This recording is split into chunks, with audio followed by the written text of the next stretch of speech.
what do you want? All right. Okay. All right. I'm just gonna play it and then yeah.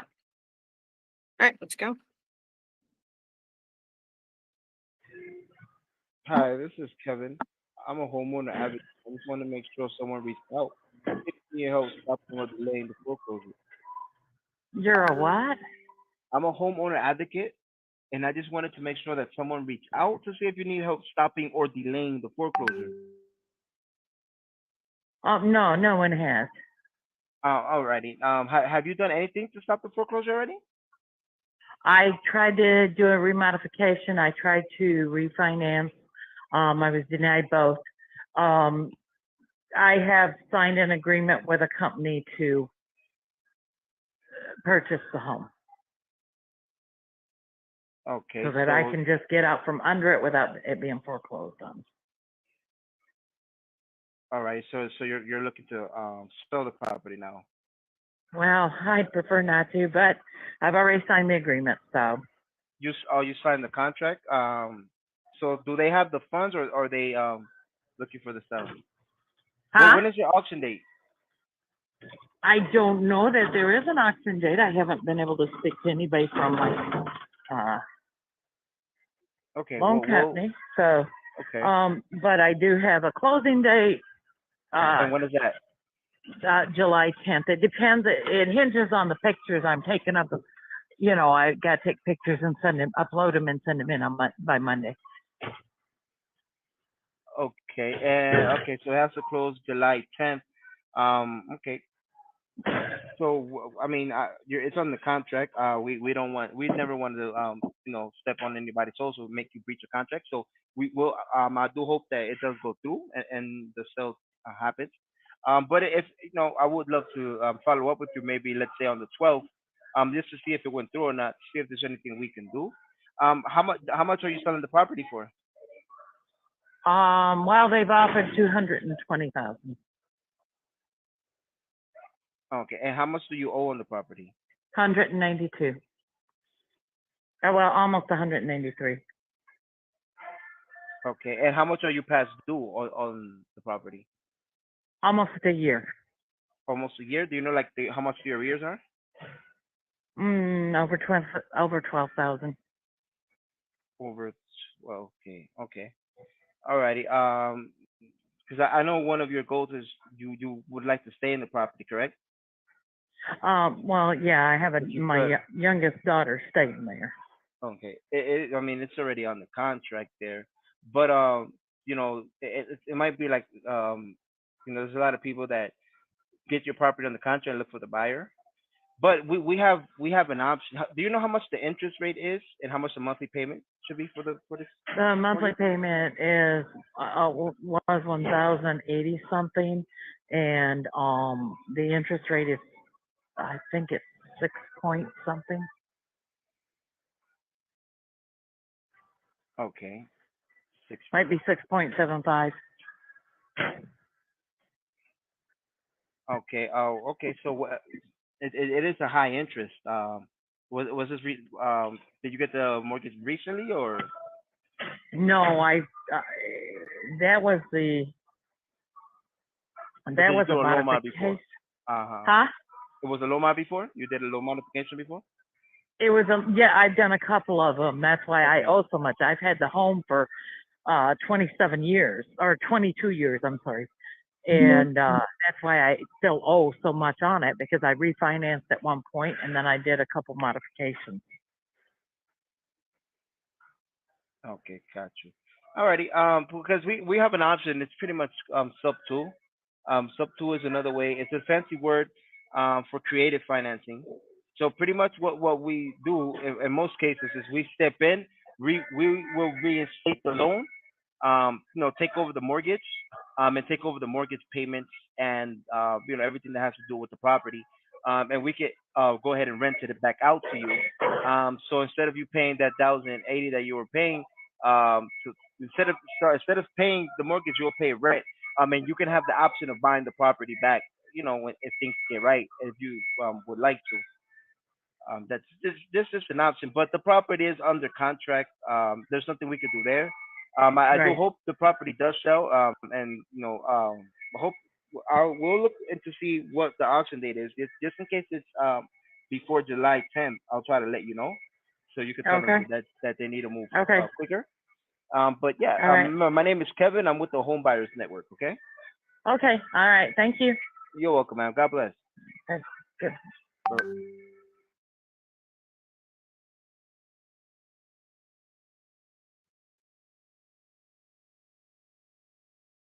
Probably should have never explained sub two because because the interest rate was high.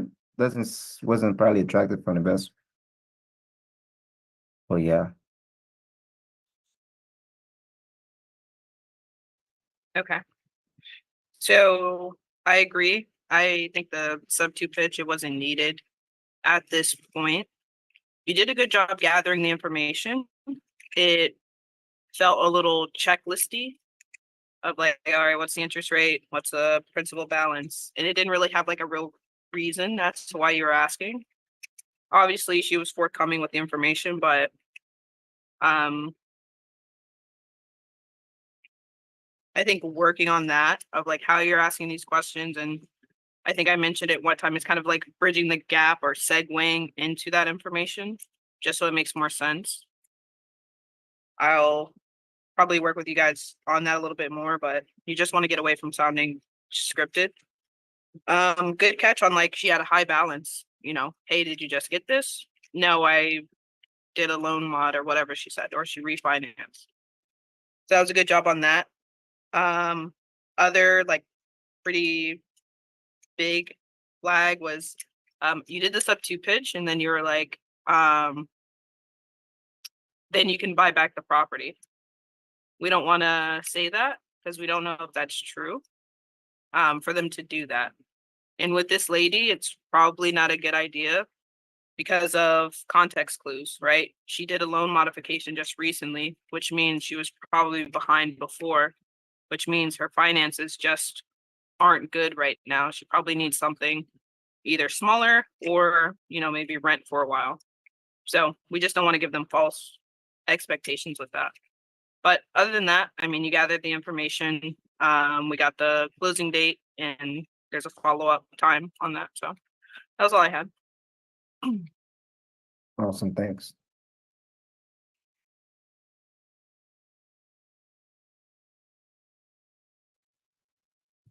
Hey, Ali, I just have a random question. It has nothing to do with the call.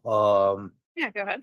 In a situation like that, when someone said they did a loan modification, would you ask them how many liens they had on the property, or would you just leave it be? Just curious to know.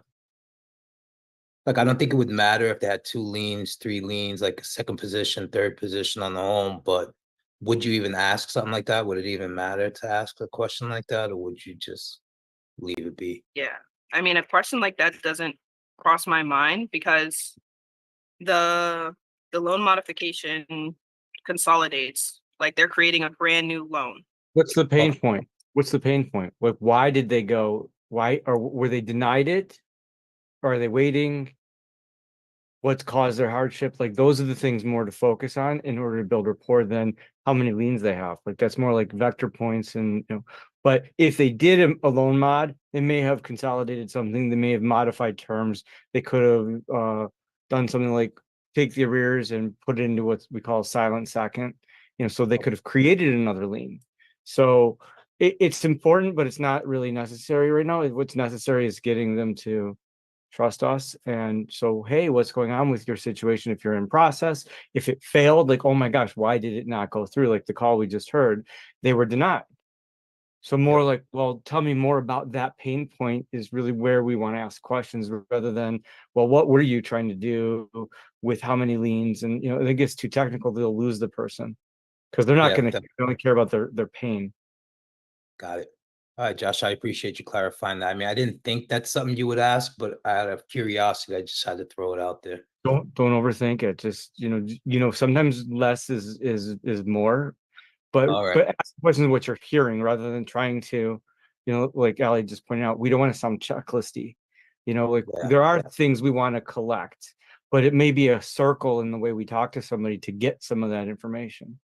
So this right here is like one of those more technical things, like with the last phone call, well, do you know what your arrears are? Well, some people don't even know what that word is.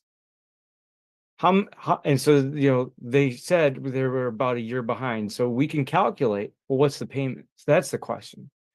Do you know approximately how much your mortgage payment was? If they tried a loan mod or they did a loan mod, like it could have fluctuated. So you can talk about the change in the monthly payments, but we don't need to like go into it and think like we need all this technical data. Like the data is great. Like when it comes to how to solve the problem and knowing it, maybe it's another phone call to get that. So don't overthink. Just hear what you hear and talk, about that and ask another question about it. Cool. All right, Josh, I appreciate that. Thanks again. You're welcome. All right, great question. So, we're gonna bring up another one. I think I pulled up this one from Jelly, so we're gonna listen to this What one. was the, I'm just curious, what's the Zillow number on that house? Like what's the value? Zillow says. I don't have the address because I just got the link. Okay. I have the name. I mean, That's if you okay. Yeah, but I got one quick thing for everybody. It's always a good idea when they're under contract already. There's not a whole lot we could do, and Allie's feedback was great. Like we definitely don't want to promise people stuff that we can't do. And yeah, we definitely wouldn't be selling anything back to that lady. Like if she couldn't afford it once, sound like she couldn't afford it 3 or 4 times already. Like I don't think we're gonna give her a 5th chance. That's just not our business model. Just FYI for everybody. But asking if they have a backup offer, or hey, I'm just throwing this out there again. You did a good job with this part, Kevin. You're like, hopefully it closes. Everything goes just fine. If every once in a while, and we've been doing this long enough to see things kind of don't pan out always. What would happen, or is there a plan B just in case these guys don't follow through or they're not able to deliver and close? That's a really good question to ask, right? Because we need to know that. And then here's a couple other questions. If you're gonna get technical, guys, ask these questions. Have they already come and seen the property? Did they do a walkthrough? They did? Okay, great. Have they already deposited EMD? Great. Like those are way better questions because you have nothing to lose. Like, what do you have to lose? She's already under contract, supposedly. So you signed the contract. Did they put EMD? Okay, cool. Did they do that? Did they do like ask and if you don't know those questions, then let's go over that stuff in the training, guys. That'd be my feedback. Awesome, got it. Thanks.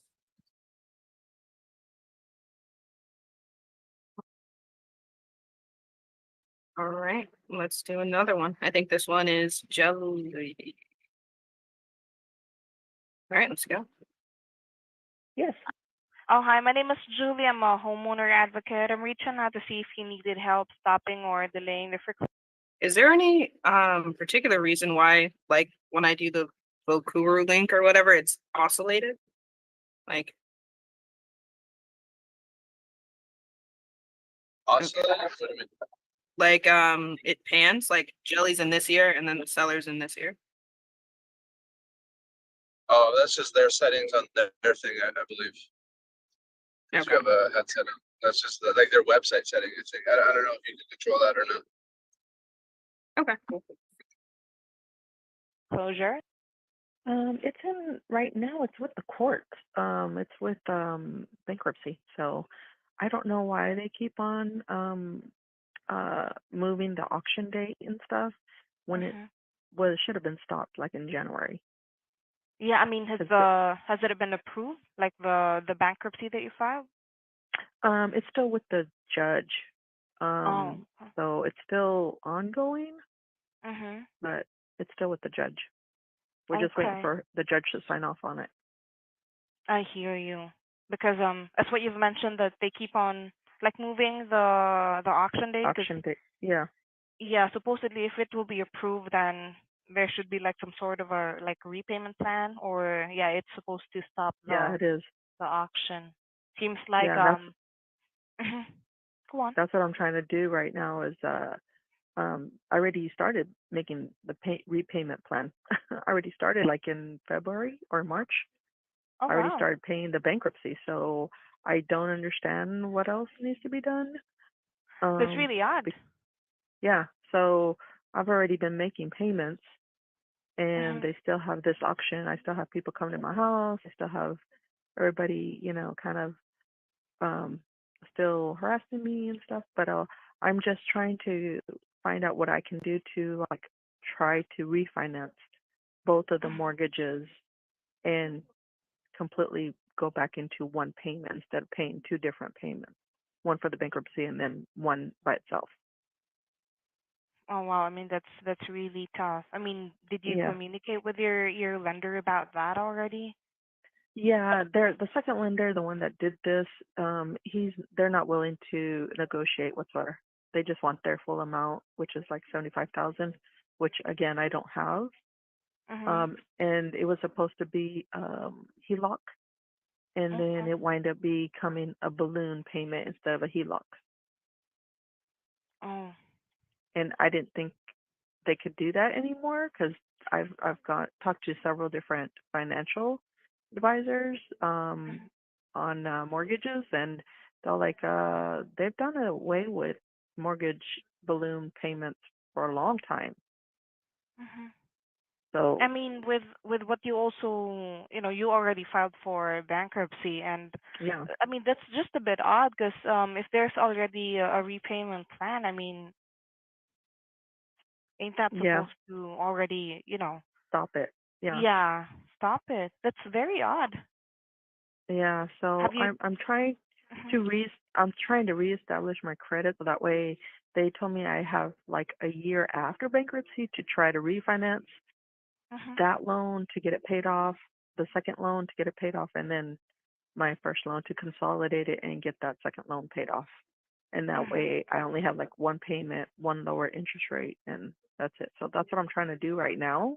Mhm. That's what I'm trying to do.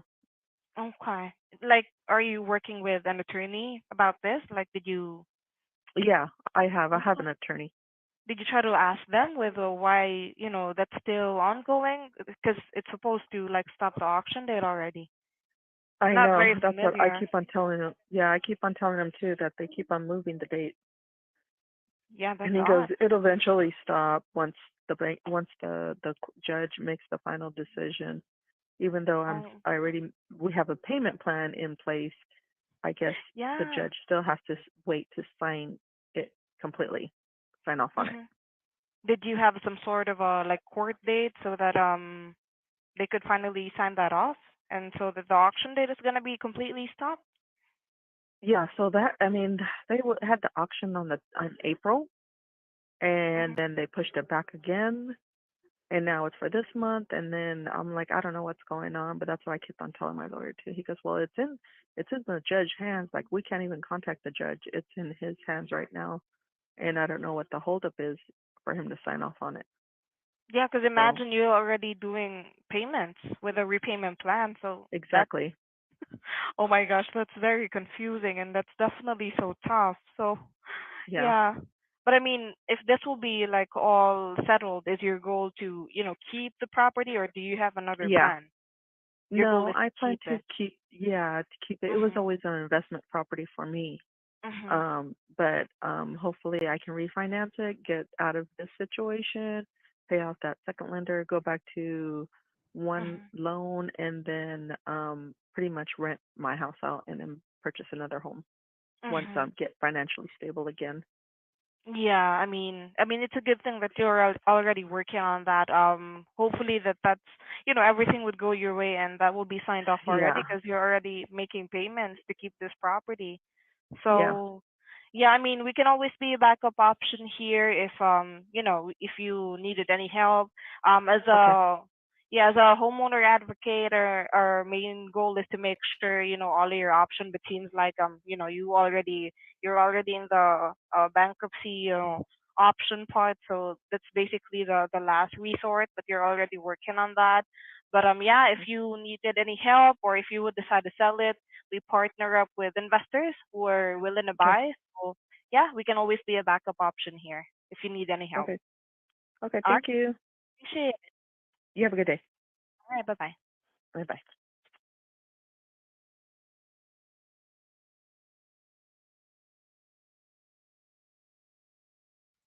Jelly, thoughts? So yeah, I'm not very familiar with her situation because she's been, starting to pay because there's a new repayment plan, but seems like there are people who are still looking at the house because auction date is still not fully stopped. So I'm not very sure about that. And I should have like asked her early on if she wanted to keep it or like sell it, but I kind of asked it on the latter part of the call. So yeah, I'm not sure what to ask on that type of scenario or situation. Yeah. I mean, I thought you asked some really great questions to get clarity because even I'm a little unsure of what's going on, especially if what she says is true of they already made her start making payments in February and March, but the judge hasn't fully signed off. So I mean, I'm confused and it sounds like her attorney's not even helping her understand either. So in terms of handling that, I think you did good. Like just saying we're just a backup plan and we'll just kind of touch base with her in the future. But that's a weird scenario that I'm not even sure about. Maybe ask some more questions about those two loan positions. There's clearly a first and second in there. She said that repeatedly. And are they two loans from the same lender or different lenders? Maybe ask how did that second loan arise? What was the past that caused them to be two loans? As what one sounds like it's in court foreclosing, and then you got this other loan. So you need more information on those two loan positions. Yeah, I'm just not very familiar with bankruptcy. Isn't it like if it's gonna be if bankruptcy is already filed, isn't it all of the like loans, like the debts they will be given a new repayment plan? So yeah, I'm not very sure what to ask on that. Yeah, I'm not sure. She also mentioned like a balloon on the HELOC. I didn't think HELOCs had balloons, but I might be wrong. Yeah, It sounds like there's some it's kind of acceleration. I'm sorry, Joshua. I'm No, gonna I- say it sounded like they accelerated the note, which they can do. But the bankruptcy, like there's like focusing the question more on like what is happening with this bankruptcy because it should protect her while she's in bankruptcy, or if she's reorganizing it for a payment plan through bankruptcy, those attorneys or the court system would be able to help with the mortgages. Was something missed in the bankruptcy? Was something excluded? Like I don't know. There's more questions for that, and it's really the legal issue of how the bankruptcy is structured with her current debts, including the first and second loan. I do think that you did hit it when you asked, or suggested to be a backup plan. Like thinking about that, and you recognize it just when you hear some of these things early on, like, hey, it's in bankruptcy, or she's doing this, she's trying to save it.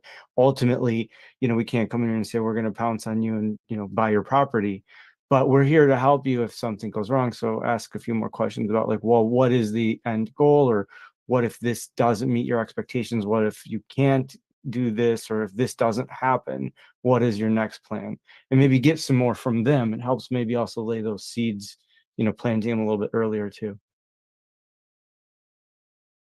Yeah. But at that point, I mean, wouldn't it be more of like a legal? I would assume that she would probably fight because if she's making those monthly payments and they still foreclose on her, it's like, okay, so who took my money? That would be like lawsuit potential, but They can foreclose and they can take the money. They don't necessarily have to apply it to the entire thing. So if there's, when they're in default, there's all these interest and fees, and if you don't, it makes it harder to catch up the arrears if you don't get the payoff quote or, getting the full fees in order to figure out how to make it in good standing. So if she's sending in payments and the wrong amount or missing some extra fee in there, like her payment could be $1,500, but there was $200 charge from an escrow, she's not aware. Like maybe it's some kind of situation where she's not paying the whole thing. They're collecting the money and still foreclosing because technically they haven't received the funds in the amount that's due to stop the legal proceeding. So it's not like it's illegal, it's questionable, but I mean, ultimately, if she hasn't solved it with bankruptcy and bankruptcy doesn't solve her problem, then she can't afford this house and we have to, find a solution for her. So staying in touch with her, following up with her through the process, that's important. But can she afford her house? She can't afford a balloon payment. We know that. I didn't hear it at the beginning. Is she in? I thought I heard she's in bankruptcy proceedings right now. Is that correct? It was all over the place. So she said she was in bankruptcy proceedings, whereas the judge approved it from what she said, but the judge hasn't signed the final paperwork. But somebody was saying, hey, you need to start making these payments sometime in February or March for the bankruptcy. Well, that's if she's making payments because of the bankruptcy, that's part of restructuring her debt. And if she doesn't, her case is dismissed. Yeah, but then why is she still waiting on the judge to sign off on it? It's already done. I'm making the payments. Like they could restart that issue of foreclosing, like you said, but she's just saying they keep moving my date. It was April, then it was May, then it was June. Is that the foreclosure date that's moved? Yeah. To me, it sounded like the lender has accelerated the note because of the balloon thing. She thought it was a balloon, but the lender can choose to accelerate the note if they're in default. It says so in the thing that they sign when they first get the loan. I have no idea. So, all that to say, Jelly, you did the best you could with that situation. It's weird. I'm not sure. For the legal aspect. But yeah, for what you were given, you did a great job. That is crazy. So, but that's definitely something we follow up on. And did we get when that next auction date was supposedly? You can unmute and talk to me. I think she kind of mentioned it, but I didn't catch it. She kind of mentioned it on the. I'm not so sure, Adley. Okay, no worries. It's probably in the system. Okay. But that one's very interesting. So how would you position that, Josh? Like they just keep moving the auction date. She has hopes that, hey, the bankruptcy is going to go through. I'm going to refinance in a year and save my credit. How do you, is there a way you kind of tell her, like, it looks like this isn't happening. This is the 5th auction date they've pushed back. You can't, sometimes you just can't tell people, like they're only going to hear what they're going to hear. So setting it up, like, remember, we're coming from the place of being the homeowner advocate. Like we're here to try and help them with their options. We're not walking in the door with our script saying, we're going to buy your house or, take advantage of you. We're trying to take that other approach, which is like the, like the allied resource, they call it in some scripts. You're the person coming in and providing resources. So, we're their friend in one aspect, their colleague, or someone who can be a professional and bring some advice. So knowing that, like telling them straight up, like, and then what we heard, I don't think there's enough there to suggest anything like, hey, it sounds like this. I think it's more like we take that approach, like, hey, we want to make sure you don't get hurt or something, your plan works out. And if it doesn't, we can help you with your options at that time. So what is the time frame right now? And maybe drill down more into that aspect here. Like this is where I think all of our confusion is right now. Yeah, there's a balloon issue with the second mortgage. There's a foreclosure date that keeps moving. We have a conditional bankruptcy issue that's not completed. There's a possible issue she's not making payments in the bankruptcy, which is probably all it boils down to. ma'am, do you have an attorney that you're doing this, or did you do this yourself? And that's the biggest difference, that if she did this, they call pro se, if she filed for herself. And she doesn't seem to know the process. So like we can go to the dentist and we can, be told like, hey, you gotta, floss your teeth, and we can figure it out on our own. But until we go to the dentist and they show us how to do it, like, hey, this is the process that works. Do this first, do this twice a day, this sort of thing, knowing it from the professional. So is there an attorney involved is really one of the first questions I would really ask. And then say, where are we at with getting the bankruptcy solved so that way you can settle these payments? And what happens when none of these things happen? What does that mean to you?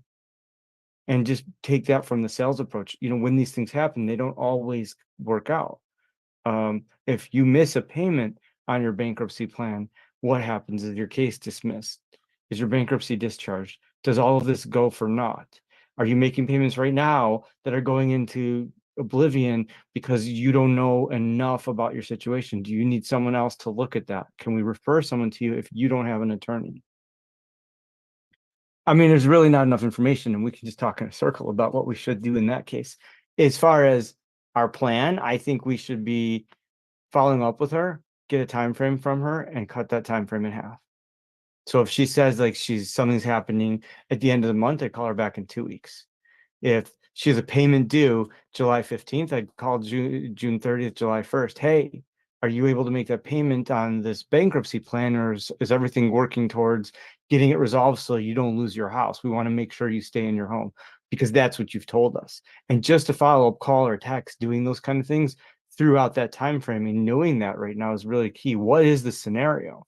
Otherwise, it's just going to be a cold follow-up lead. She may or may not remember us months down the line when it comes time to, hey, did this get resolved? Did you refinance? Did this, we're going to play a game of catch up. We need to stay on top of her and just ask the right questions, which are, is this meeting your expectation? Are you able to complete this task? Do you need help? What can we do to be of service or value to you? At any time, we can always swoop in with a buyer. That's always there. But that's not what she's trying to do right now. If she said, I need to sell this house, that script would be really different. And I can't tell from the call, and I don't know if you guys picked up anything on it. I just couldn't tell what was the reason for the bankruptcy. Was it to stop the foreclosure sale, or was it to really ultimately reorganize all of this debt? Because we don't know enough about any of her debt. I mean, I don't know a lot about bankruptcy, but do they file it for other reasons outside of like missing mortgage payments? Yeah, well, there's two types of bankruptcy, of Chapter 7 and Chapter 13. And the difference is that Chapter 7 forces you to sell the house, things like that, sell your assets, liquidate, pay off the debts at a discounted rate that the bankruptcy court gets approved. So if you have equity, even if they're foreclosing, they would use that equity to force you to sell it in order to pay the rest of the creditors. So it's all of your debt goes into it, except for certain things that you want to save. If you want to save something like your house, you go into Chapter 13, which is restructuring. And that just is an easy reminder for everybody to keep in check, is a payment plan. So when you hear payment plans, they've likely gone into Chapter 13. All right, we have these 5 credit cards, a car loan, medical bills, and mortgages. We want to save the house. We're behind on this. We can't, our bank accounts are going to get, closed. We need access to our cash. We need to protect this or this or this.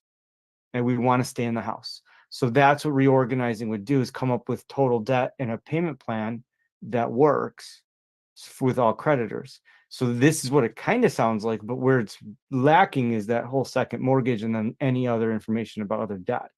And we don't have to ask too many questions about that, but Chapter 7 bankruptcy is to eliminate the debt and liquidate and pay off the creditors. And Chapter 13 is to protect some of the assets and pay down on your debts and make a plan. You're reorganizing your debt. It's too expensive for me now. I can't make, my $5,000 a month in payments because I maxed out my credit cards and I have a school loan or medical bill, some other things that are coming in, but I don't want to lose my house. So let's take all of the stuff except for the house and make a payment plan. Instead of it being 5,000, maybe it's, can we afford 2,200 for X number of months, whatever the court system decides. I don't know enough of it. I haven't gone through bankruptcy to physically be, experienced in that, but it's always referred to an attorney when it gets really detailed in that. But for our understanding, just the difference between liquidating and eliminating the debt versus reorganizing and making a payment plan. And the purpose of the payment plan most of the time is to save the asset you want, like the house. Does that make sense? Yeah, it leads to more like questions, of course, but none of us have gone through bankruptcy, but hopefully Well, we I'm can, just trying we to, can talk to a bankruptcy attorney and get more questions, and ask more questions. But for when we're Yeah. calling and talking to these people, like I think these are exceptions when we see these scenarios or they get very detailed. Really, we're just trying to solve a problem. What is your expectation? How can we come in? If you don't have an attorney, we can refer one to you because we're not attorneys. So we really don't need to be that informed about the whole process, just enough to understand enough to how to do it. They can sell a house while they're in bankruptcy, wait for the bankruptcy to be over, make sure it's excluded.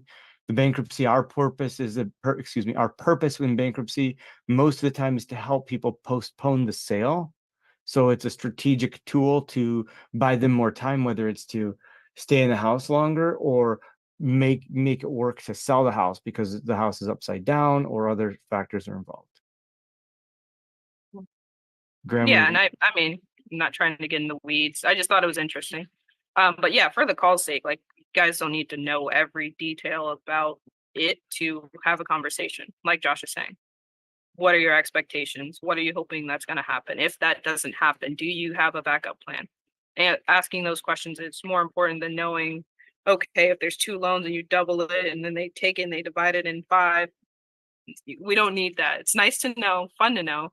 But yeah, on that particular call, you didn't need all that. I was just curious. Okay.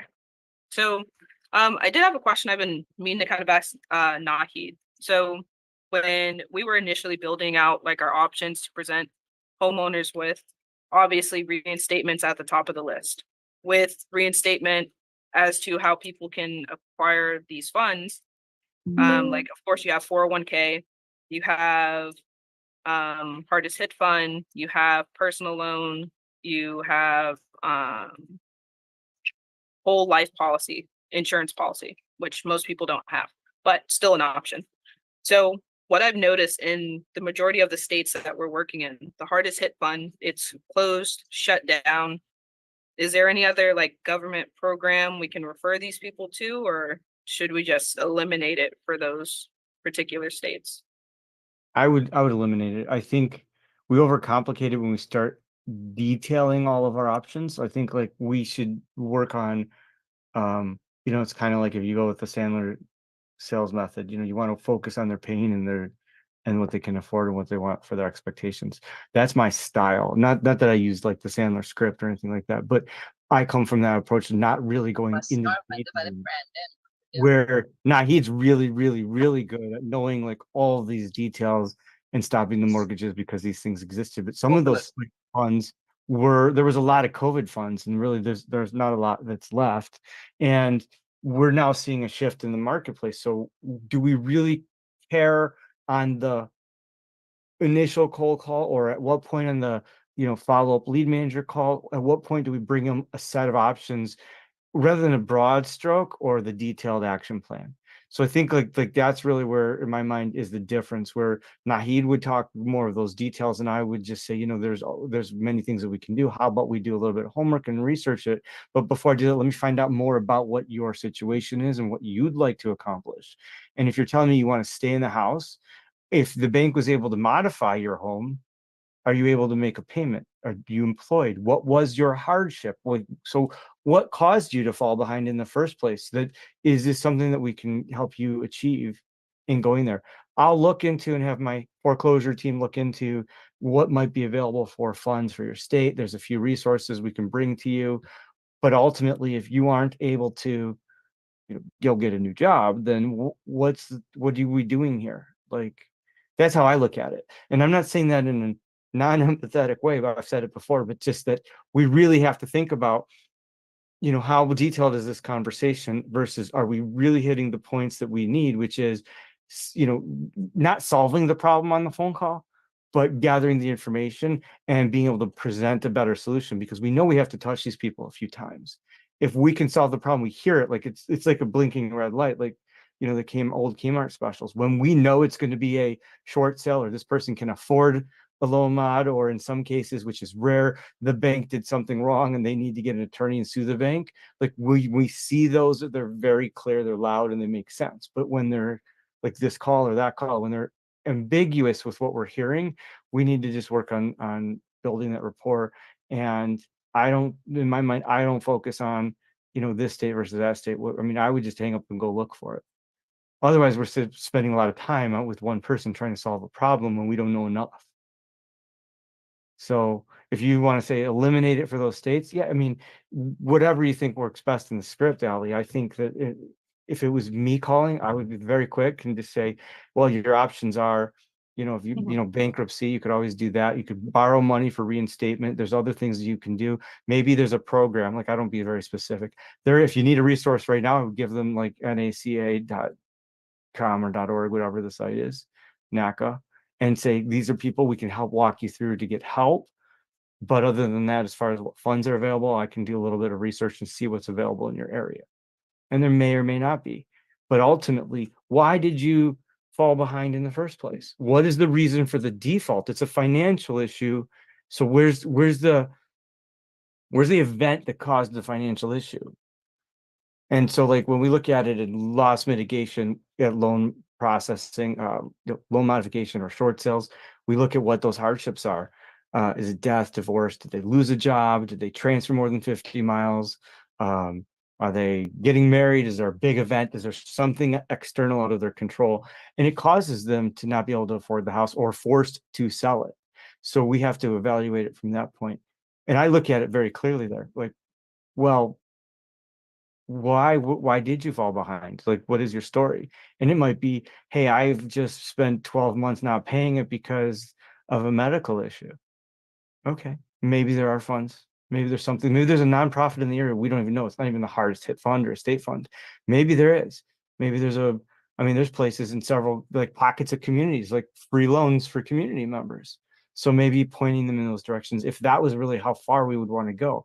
I just don't think on the phone I would even put the time into that. Well, no, I'm not saying find a random charity in their particular area. I'm saying like even in your demo or mock role play, you're like, yeah, there's NACA, there's different government assistance programs. But what I'm saying is I've done enough of the calls in most of the states, and you send them to that website and you follow up to be like, hey, was that resource helpful? Just as a, you know, a way to follow up. They're like, oh yeah, it was closed.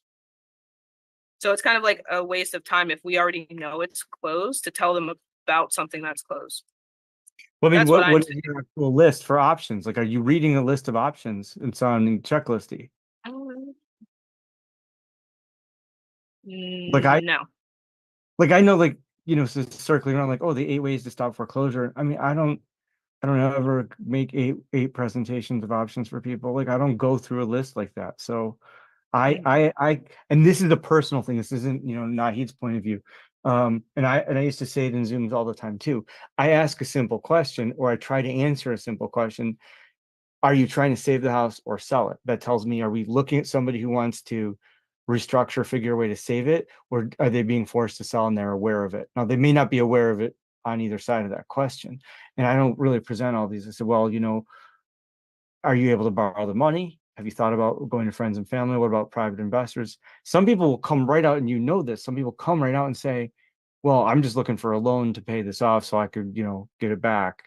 You know, they kind of seek that out from people, but it's not, you know, $100,000 in arrears is ridiculous for an investor to come in on.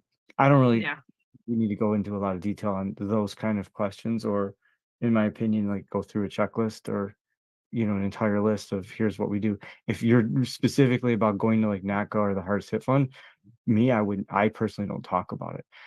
I do take a step back, and I give Nahid a lot of credit because she's really good at knowing some of those things. But if the funds are not available in those programs, then don't even talk about them. Yeah, that's what I'm saying. Okay. Okay. So then it's kind of weird because it's like, okay, we're homeowner advocates in terms to, okay, cool, I want to keep my house. Okay, well, you have options of, 401k, personal loan. There are different lenders that might loan you. It really just depends. And they'll be like, okay, what are these people? How do I find them? Then it's like,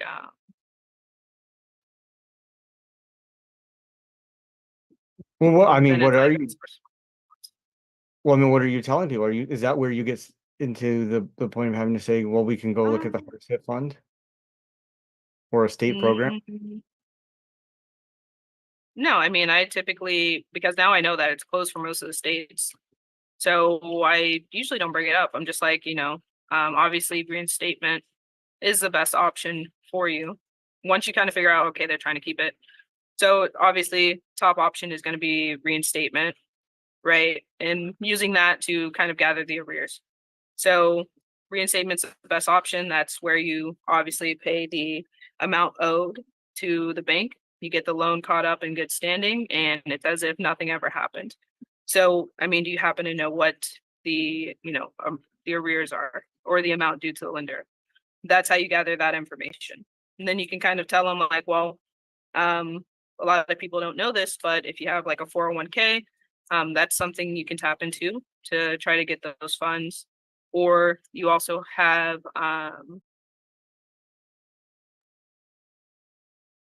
there's also some different programs. Like I'll probably bring up like NACA or Hardest Hit Fund and say, I don't know, if they have funds or if it's already been allotted, but that's another resource for you. And then I'll just kind of move on from that. And if they want more information, I'll just send them the website to have them go check it out. Okay.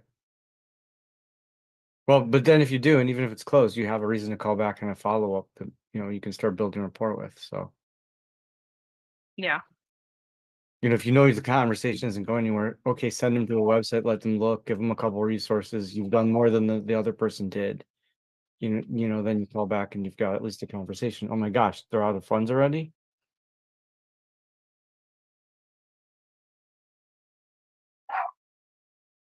The trick here is that we are calling people with homeowner advocacy. So we want to be their helper. We want to make sure that if they say they want to stay in the house, that we're offering all the options. But really, at the other hand, can they afford it or not? So maybe asking a few questions and saying, in your best case scenario, we can help you out with this, this, and this. But if it doesn't, if it doesn't work that way, do you have a plan B? Well, if you need a backup plan, we're here for you.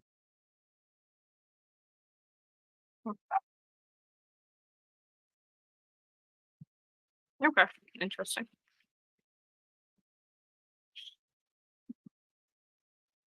Yeah, the big thing there is the reason to call back, right? So let me send this information to you, and then we call back, a week later. Hey, did you get that information? Was that helpful?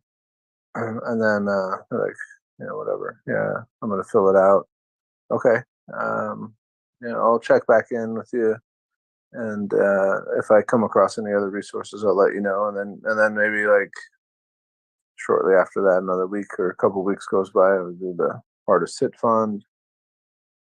Just excuses to check in with them, right? That's a big thing because Yeah.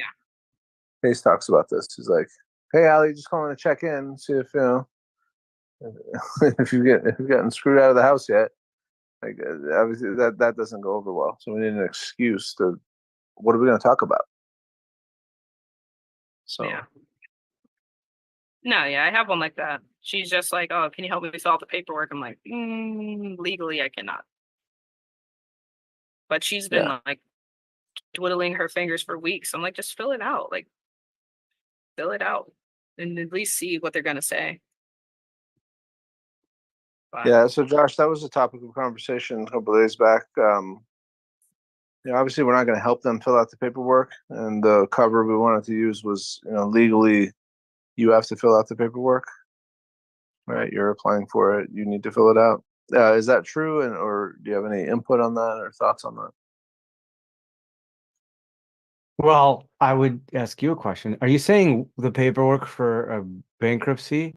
That definitely is a legal issue. If you're saying paperwork for getting help or modifications, well, we want to be hands off on it, but we can guide them through it.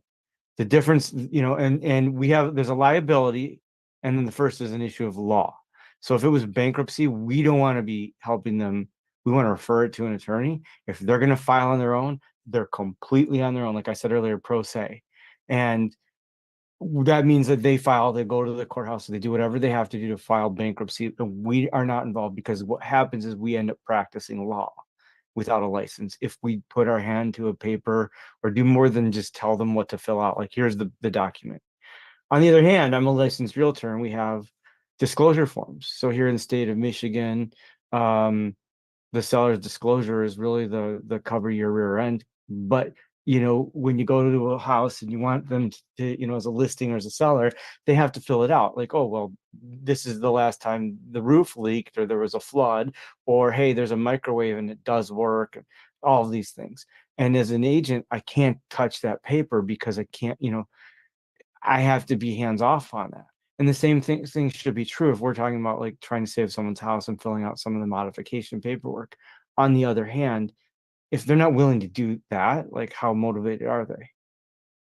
I mean, I got a guy, he has a house here in Detroit. I'm waiting 3 weeks for him to put his signature on the paper.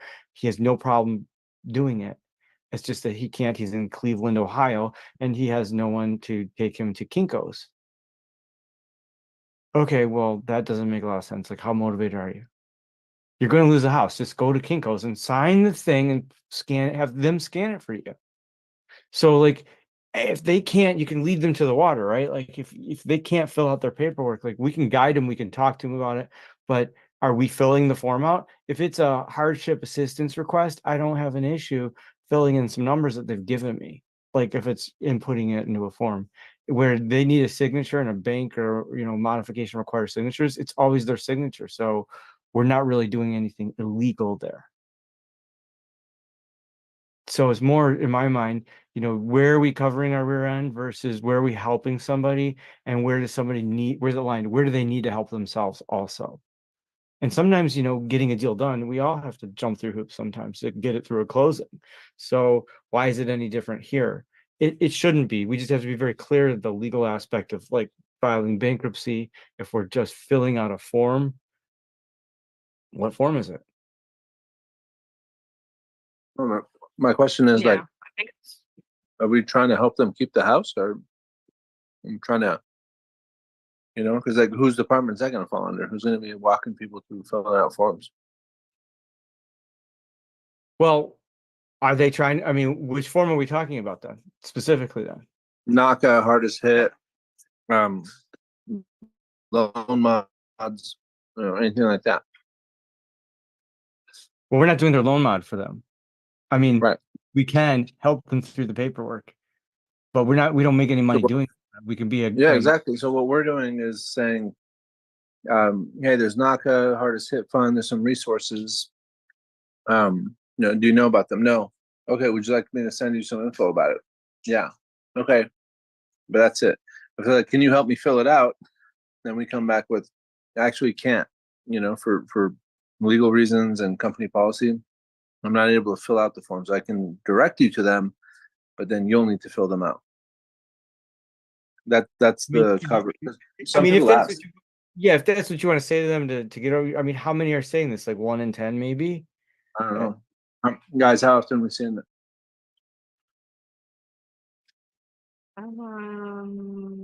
I've gotten 2. If they can't fill out the form to save their house, how motivated are they to save their house? What if they're old, Okay. Josh? Okay. Can I be frank? Can I just be frank about it? Like there's a point where we have to have empathy, and I understand that. Yeah. And okay, so we're working with Parisa, and I mean, she's sitting here staying up in the middle of the night trying to help stop a particular foreclosure. And I think she's taking it personally. And the lesson that she's learning right now is like, you can't save everybody. So either, you know, this woman sat for how long before it came to us, before asking for Right. help. So I realize we have Right. old people and we have dementia and we have health issues. Like, yes, I'm with you, Allie, on that. I get it. But at the same time, how can we fill out the form for them? If they can't, if they're telling us the information over the phone and we're writing it down, well, I mean, yeah, I guess we could, depending on which form it is. And that I would say case by case. If we're saying it's a company policy, you know, if they can't figure out how to fill it out, like, is there a family member available? What happens to this old person that has a fixed income and they have to modify a loan? Like, you know, something's financially not going to work out if that were the Right. case.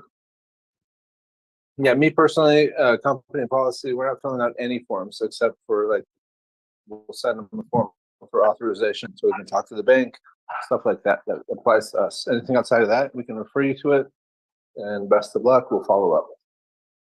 Because all we need is one person to be like, hey, told me to fill this out, they helped me fill it out, they filled it out wrong on purpose so they could steal my house from me. Here we go. Problems, lawsuits, issues. We don't need all that. That is a concern, and I agree with you on that. On the other hand, when it comes to filling out their forms, like from what Nahid does, walk them through to the sites. Like, we can go the approach and do all of these things, and there is that liability, but we walk them to the door and say, here it is, the door's open, but you have to walk through it. So if it's an extenuating, yeah, sure, that's a conversation, but I think widespread, I don't think really we should be doing too much. I mean, I would do a little. One thing that I will say is that we've done this in the past, and I've gotten paid from sellers, not sellers, borrowers, to do loan modification. But that's what the Mortgage Assistant Relief Servicer Act, MARS, is for. It's supposed to stop people from taking money, taking advantage of people who are having financial hardship, and preventing these things, because people were in the recession, 15 years ago, were completely taking advantage of people. They were complete sharks, and people were losing their houses, or people were being charged and not doing anything. We see some of that in today's market too, but the ruling is still there. It's MARS, Mortgage Assistance Relief Servicer Act, and I have a copy of it in my packet that I give to everybody. So whether we are doing a short sale or a loan mod, you don't have to accept the terms that they give you. So if you're helping them stay, you're not collecting money up front. Even if you help them with the form here, you're guiding them, you're doing them a service. And if they get terms that don't work for them, they don't have to pay you or agree to it. So where's the liability? If you lead them all the way there and the decision from the bank is like, this isn't going to work, they don't have to sell. It's not like we're staying there waiting to buy it. And this is also crucial, Shad, too. The concept of doing a loan modification as an acquisition strategy in order to take a house from somebody. That's more, in my mind, where I would be like, hey, wait a minute, there's something very questionable here, and it can be damaging to all parties and liability for us. So, I mean, staying away from it all if that's company policy, great. But if you want to say like case by case, when there's a scenario that Ali is suggesting, okay, well, we can talk about it case by cases. You can make those decisions when they come up, like someone needs help, they really genuinely need help. But ultimately, if they can't in X number of months handle this, get there, and we're calling it the last minute, and they have this problem, they're going to lose their house on Friday or Monday because they can't do this stuff. How long have they been sitting here not able to do that stuff? Which is why pointing them to the attorneys to say, go talk to an attorney, maybe they can help you postpone the sale. Which also buys you time to do things like modify a loan if you're able to do it. So filling out the sheets, I don't really, I mean, in my career, I've done 3 loan mods. Because number one, it doesn't make money. Number two, yes, I walk people to the door and I build a pipeline out of them, because ultimately they're going to need to sell, and I'm really helping those people that need to sell. The people that can save their houses are going to be able to save their houses successfully, or they turn around and get back into the problem that they have, which is they can't afford their house. So it's just a matter of really just when you get to doing the paperwork on any of it, making sure the paperwork's buttoned up and keeping your hands off of, whether it's an application or hardship package. I have a hard copy that they should fill out The banks do these things live, online. Sometimes they're fillable PDFs, sometimes they're web forms, or sometimes they mail the packet directly, hard copy to the borrower, and they have to do it. And if they can't, I mean, we can offer a little bit of assistance, but I think there's a line to draw, and I think you should look at it case by case. I know it's probably a lot about that one answer, but I think like looking at it case by case is the way to go, and having a blanket policy. There's only so much we can do. Like, I think saying, hey, what is happening in this scenario is going to guide us more to what can we do for the person than anything else. And as long as we are trying to help them with our best interests, I don't think we have, in my mind, a liability, because we're not trying to prey on people. We're coming at them from a good place, knowing that really sometimes really solving the problems is to sell the property, but that is also how we make money. And if we help people modify or work out or do other things, great. We can do that to a point, but filling out the paperwork for them, here's the door to the path. You have to walk the path. And if you can't, we have to evaluate that. No, I mean, I appreciate the thorough answer. Like, I think that was helpful in terms of kind of figuring out where we want to go, or where I want to go. I know in terms of that script. And I mean, I still think we're on the right track. I would probably just change that part slightly. Like you said, like, hey, this program, it might have funds. You can check that out. That is a resource for you. And then still trying to figure out, what's the story, and maybe trying to bring it into perspective. They figure that out on their own, like, what's going on? How did you fall behind? Okay, so X happened and you lost your job and you can't find another job because now you're disabled from whatever accident. Okay. So now it's time to let them walk themselves down the path and eliminate options. So I thought it was really good. Cool. Well, that's all I got. Anybody last thoughts? We were talking about bankruptcy a lot tonight. Next Thursday, we have a bankruptcy attorney as a guest. So everybody bring your bankruptcy questions. Maybe some of the notes here from this call. The Jelly from your call. Next Thursday night, we'll have an attorney here so we can ask, and let's get clarifications about educating ourselves so we know.